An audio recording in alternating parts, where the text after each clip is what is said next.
Mr. President, I rise to lend my voice to the motion that these bills introduced by the executive as part of a comprehensive tax reform in our country be read a second time. In doing so, Mr. President, I remind us that by our rules, at this stage, we are to discuss the general principles and not specific details and provisions. And I rise to say that I agree in general the need for a comprehensive tax reform in our country. We don't have an economy that is taxation-based and taxation-driven. It's an economy that is sometimes difficult to track, sometimes difficult to predict. And that's not the best for us. In our system, if you look at the tax ratio, even in African countries, our tax reliance is just about 7% or even less, 7% of our population. Compared to the GDP, the tax to GDP ratio, this country is one of the least. And that doesn't speak to progress, it speaks to stagnation and backwardness. Even the African ratio is 15% tax to GDP. And it's understandable because the founding fathers of this country based economies pre-independence on taxation. Even taxing cattle, they called it jangale in the north. And people were paying. They could plan the economies. And that was when they did major things in all regions. But all of that changed, Mr. President. The moment oil was discovered in the creeks of the Naija Delta, 1957-58, Nigeria found free money in the creeks of the Naija Delta. And we left taxation, just as we left agriculture and manufacturing. So that's where we are. So the attempt by the current administration to let the governments of Nigeria, all levels, they run on tax and tax revenue is something that I fully support. I am aware that some issues have been raised, and that is legitimate. We're a country of diverse people, diverse cultures, diverse expectations, and that's the beauty and the greatness of Nigeria. We cannot expect to be a country that speaks with one voice or sees things only from one perspective. All those are legitimate observations and fears and expectations.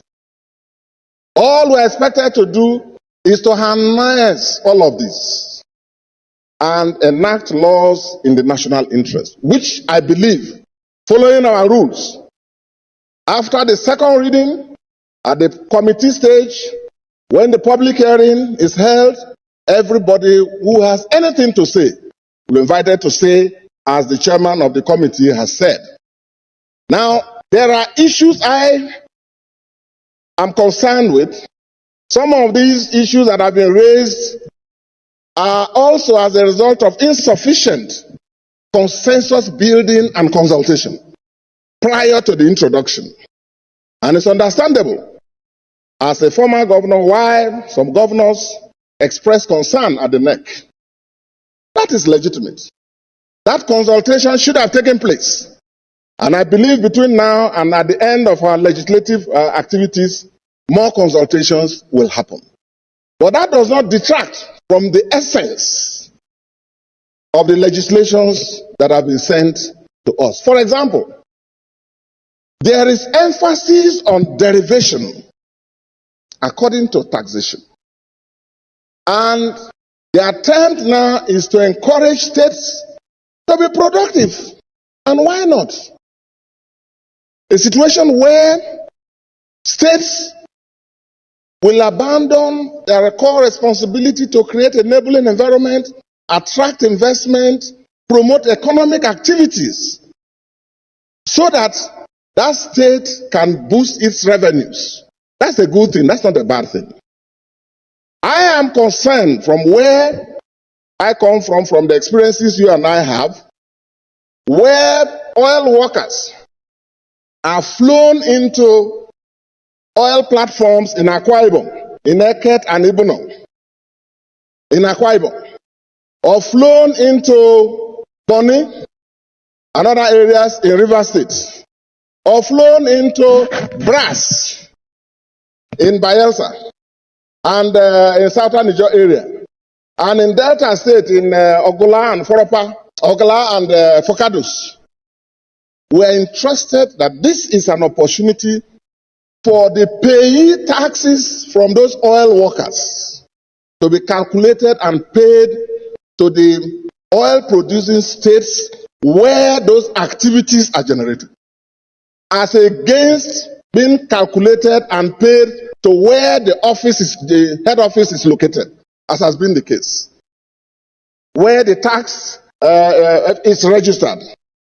And from the general principles underlying this bill, as I explained yesterday, there is a move and a commitment by the executive to address that issue of revenue derivation, to ensure that payee taxes, even for the oil workers that are flown in and flown out every day out of work or 2 days, be calculated and paid. If that is done, I think that is a good move that should be supported. The other area in VAT, according to derivation, when we get to the committee stage, we'll look at the specific details. But there's nothing wrong in saying that the telephone calls that are made in Bayelsa or Akwa Ibom or Sokoto or Kano, the VAT on those things that are consumed be calculated and paid to those states. And we are told that that is the essence of these bills. And there's nothing wrong about it. Because VAT is a consumption tax. It's not a production tax.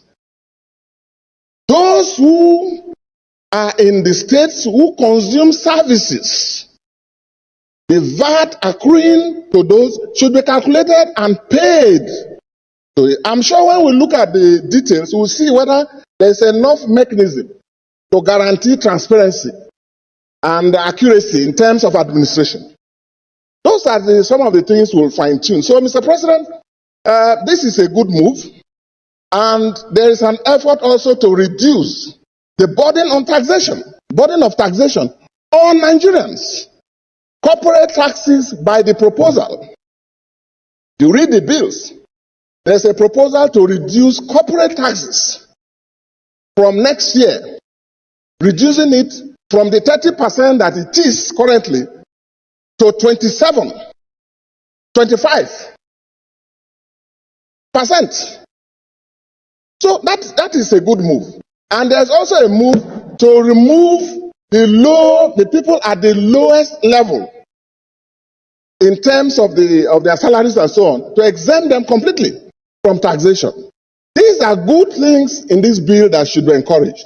Mr. President, it is for these and other reasons, and principally as a federalist, which I've been all my adult life, I see these bills as a move towards entrenching fiscal federalism in Nigeria, which I fully support. So, Mr. President, I use this opportunity. Hello, good day, my viewers. This is Satellite Media.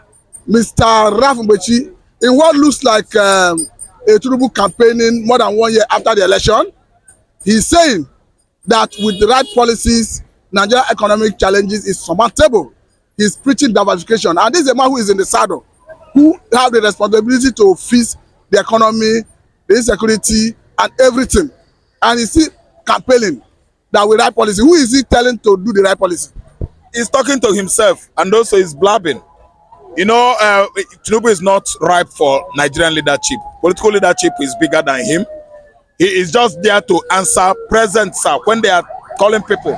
Who are the people that have ruled Nigeria in the past as a history, and he has made it by force, not by legitimacy. He has made it by illegitimacy, becoming one of Nigerian presidents. But when you are talking about the right economic policy, that will steer the economic chip of this country forward. Tinubu is not the right person to be the captain of that ship. He has failed by what?